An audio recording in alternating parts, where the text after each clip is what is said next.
The ultimate fight of the Germans for democracy, a long-term process, which came along with many victims, revolutions, and one of the darkest moments of modern history. The history of Germany and in general European history reaches more than 1000 years back in the past. In this time span, Germany had many different government types, and in the end it became part of the EU, an economic world power, and a very strong democracy.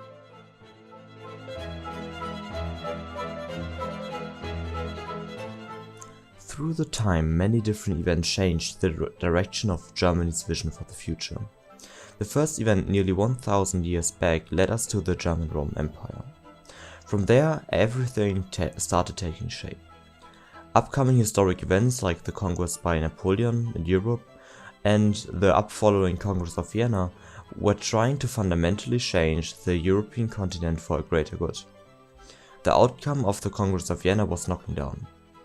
Even though there were few rights added, like the right to vote, but overall everything pretty much stayed the same. The March Revolution in 1848 was the first realistic try to implement a democracy. Next to some added fundamental rights and the founding of the first real parliament, it wasn't enough to change the ideologies of the people. The official founding in Germany was in 1871 by Otto von Bismarck, but it only declared Germany as a country. Another huge step for a working democracy was the Weimar Republic.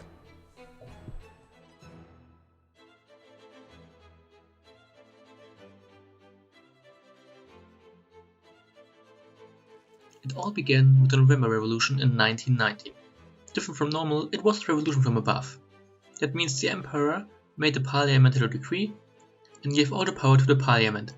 After protests of the soldiers and workers, on the 9th November 1918, Philipp Scheidemann declared that Germany is officially a republic. After that, there were fights between Social Democrats and Communists over who should rule Germany. The Democrats won the bloody fights and now there was a conclusion. Germany will be a parliamentary republic. Germany became a state with a constitution, people got civil rights, fundamental rights, and they could vote. It was pretty similar to today's laws. With the worldwide economic crisis and through the instability of the republic, Adolf Hitler was able to gain attention, might, and was able to feed the people with his lies. At the 30th January 1933, Hitler became Reichschancellor with his political party NSDAP and began with the restructuring of Germany. With the start of his candidacy, he used Article 25 and 48 to dissolve the parliament and put the auxiliary police on the plan. The police was a mix of SS and SA, two very radical forces who worked for Hitler. Just a few days after he became Chancellor, on February 27, 1933, the Reichstag burned down. A young communist was arrested and accused of making the fire. Through that, Hitler had the opportunity to publish the Reichstagsbrandverordnungen, which reduced the civil rights to zero. On March 23, the parliament voted for the Ermächtigungsgesetz, which gave all the power to the chancellor and rebutted the parliament. On June 22, the SPD got forbidden and all the other parties were forced to dissolve themselves, and it got forbidden to refound new parties. During that time, there was a so-called leader principle. Like the name says, the leader principle gives Adolf Hitler the might over everything. He decides what happened, and when you don't do what is said, you will go to concentration camps or get killed instantly.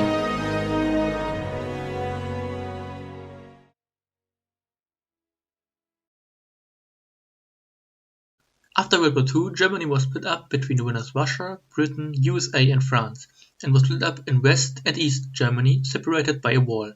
The DDR, Deutsche Demokratische Republik, was the Russian side of the wall, a socialist state.